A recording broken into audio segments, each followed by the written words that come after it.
తెలుగువారి number 1 choice Telugu matrimony.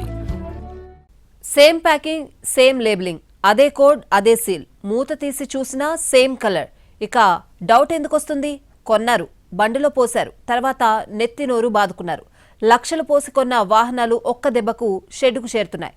కారణం ఏంటని చూస్తే కల్తీ ఇంజిన్ ఆయిల్. కూపీలాగితే ఆ నకిలీ డొంక కదిలింది. ఏలూరు జిల్లా మదనపల్లిలో మరో నకిలీ బాగోతం బట్టబయలయ్యింది. వాహనాల్లో వాడే ఇంజిన్ ఆయిల్ కు ఫేక్ ఆయిల్ తయారు చేసి గుట్టుగా అమ్ముతున్న ముఠాను పోలీసులు పట్టుకున్నారు.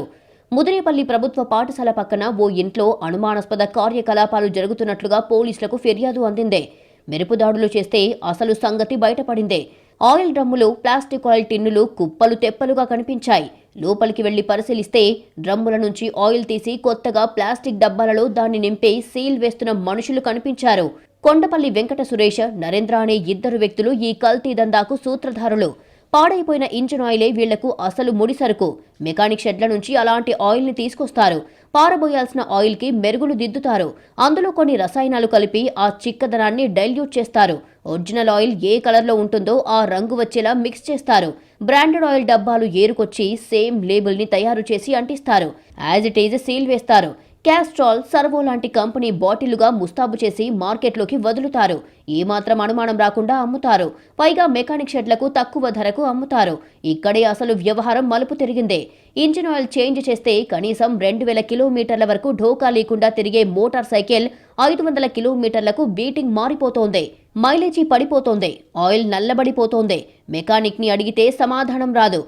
కానీ మా కైకలూరు నియోజకవర్గ ప్రాంతంలో ఈ ఇంజిన్ ఆయిల్లో కూడా కల్తీ ఆయిల్లు వాళ్ళు తయారు చేసి ప్రజలకి, వాహనాలకి ఇబ్బందికరంగా ఉండేట్లు వ్యవహరిస్తున్నారు. ఆయిల్ కల్తీ ఆయిల్ అయిన పైన లేబుల్స్ మాత్రం బ్రాండెడ్ కంపెనీ లేబుల్స్ వేసి ఈరోజు అమ్మకాలు జరుగుతున్నాయి అనేది కైకలూరు నియోజకవర్గంలో వినికిడి జరుగుతుంది. మేము మెకానికల్కి, మోటార్ సైకిల్ కానీ, కార్లు కానీ ఇస్తే వారు ఇంజిన్ ఆయిల్ మారిస్తే గతంలో మేము సుమారు 3000 కిలోమీటర్ల తర్వాత మళ్ళీ ఇంజిన్ ఆయిల్ మార్చుకునే పరిస్థితి. కానీ ఈరోజు 500 నుంచి 1000 కిలోమీటర్ల లోపే ఇంజిన్ ఆయిల్ నల్లబడిపోయి ఇంజిన్ తేడా వచ్చేసి సౌండ్ బీటింగ్ మారుతుంది. దీని మెకానికల్ అడిగితే మాకేం తెలుసండి, ఇంజిన్ ఆయిల్ కంపెనీలు అలా ఉన్నాయని అడుగుతున్నారు. ఒక్క మోటార్ సైకిల్ అనే కాదు, కైకలూరు నియోజకవర్గ వ్యాప్తంగా కార్లు, లారీలు, బస్సులకు కూడా ఇదే ఆయిల్ ని వాడుతున్నారు. ఫలితంగా వాహనాలన్నీ ఎందుకు పనికి రాకుండా పోతున్నాయి. ఇంజిన్ ఆయిల్ డూప్లికేట్ వస్తాం వల్ల ఇంజిన్ ఆయిల్ కొనుక్కున్న మేము 2000 కిలోమీటర్లు రావాల్సింది 1000 కిలోమీటర్లు వస్తుంది. దానికి తగ్గట్టుగా ఇంజిన్ కాడ పాడైపోతున్నాయి ఏంటి. 2 ఏళ్ల నుంచి ఇక్కడ కల్తీ ఇంజిన్ ఆయిల్ ని తయారు చేస్తున్నారు. ఈ ముఠా ప్రధానంగా మెకానిక్ షెడ్లను టార్గెట్ చేసుకుని దందా నడుపుతున్నట్లు అధికారులు గుర్తించారు. ఎందుకంటే మెకానిక్లకు తక్కువ ధరకు బ్రాండెడ్ ఇంజిన్ ఆయిల్ అమ్ముతున్నట్టుగా మాయమాటలు చెబుతారు. వాళ్లకి కూడా 4 డబ్బులొస్తున్నాయనుకుంటే కొనకుండా ఎందుకుంటారు.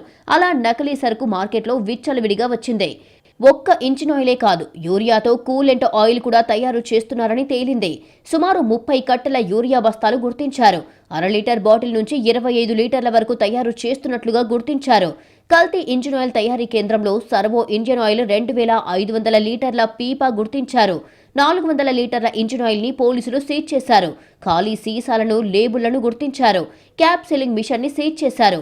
ఇదే కాకుండా వేరే చోట 2 గోడౌన్లను కూడా నిర్వహిస్తున్నట్లు పోలీసుల విచారణలో తేలింది. ప్రస్తుతం ముదినేపల్లిలో తయారవుతున్న ఈ కల్తీ ఇంజిన్ ఆయిల్ వ్యవహారంలో పోలీసులు స్పెషల్ ఫోకస్ చేశారు. పైగా జనావాసాల్లో డ్రమ్ముల్లో నిల్వ చేసిన పాడైన ఆయిల్ వల్ల ఏదైనా ప్రమాదం జరిగితే పెద్ద ఎత్తున ప్రాణ నష్టం జరిగే అవకాశం ఉండటంతో అవన్నీ తరలించే ప్రయత్నం చేశారు.